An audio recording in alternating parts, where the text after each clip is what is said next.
Pemirsa masih di IDX Extension Closing dan di segmen ini kami akan mengajak Anda untuk menyimak topik pilihan yang berhasil dihimpun oleh tim redaksi kami. Di mana pemirsa pergerakan indeks harga saham gabungan yang masih dalam tren pelemahan dinilai menjadi indikasi window dressing masih belum akan terjadi sampai saat ini. Lantas saham sektor apa yang direkomendasikan untuk dipilih jelang tutup tahun 2022 ini? Mari kita simak informasi selengkapnya dalam tayangan berikut ini. Indeks harga saham gabungan hingga saat ini masih sulit untuk mendekati level 7.000 meski perdagangan di 2022 tinggal menyisakan 2 pekan lagi. IHSG di tutupan sesi pertama hari ini bahkan kembali ke level 6.700. Tepatnya pada pukul 11.30 waktu Indonesia Barat, indeks komposit terpakir di level 6.745,46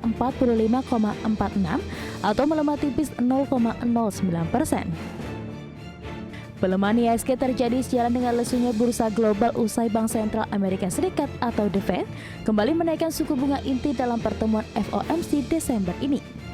Keputusan kenaikan suku bunga itu pun ditambah dengan pernyataan Chairman The Fed Jerome Powell bahwa pihaknya masih akan melaksanakan sejumlah langkah untuk mencapai target inflasi sebesar 2% di Amerika Serikat. Bahkan IHSG sempat terlempar keluar dari level psikologis 6.700 dan menyentuh posisi terendahnya di 6.693,77 saat awal perdagangan. Sementara dari dalam negeri, indeks harga saham gabungan terkoreksi kembali akibat pelemahan saham PT GoTo Gojek Tokopedia serta PT Astra International Tbk. Kedua saham yang saling terafiliasi tersebut melemah masing-masing 3,09% dan 1,29%.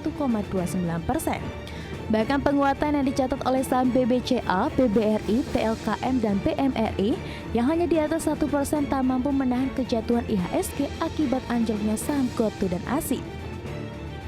Manajemen GoTo sebelumnya menyatakan tekanan harga pada saham GoTo setelah berakhir lock-up lebih disebabkan karena mekanisme pasar. Manajemen GoTo pun menyebutkan ada beberapa penyebab tekanan saham pada GoTo.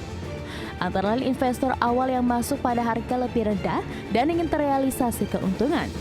Kemudian berakhirnya siklus pendanaan untuk investor finansial dan faktor akhir tahun atau kebutuhan likuiditas lainnya.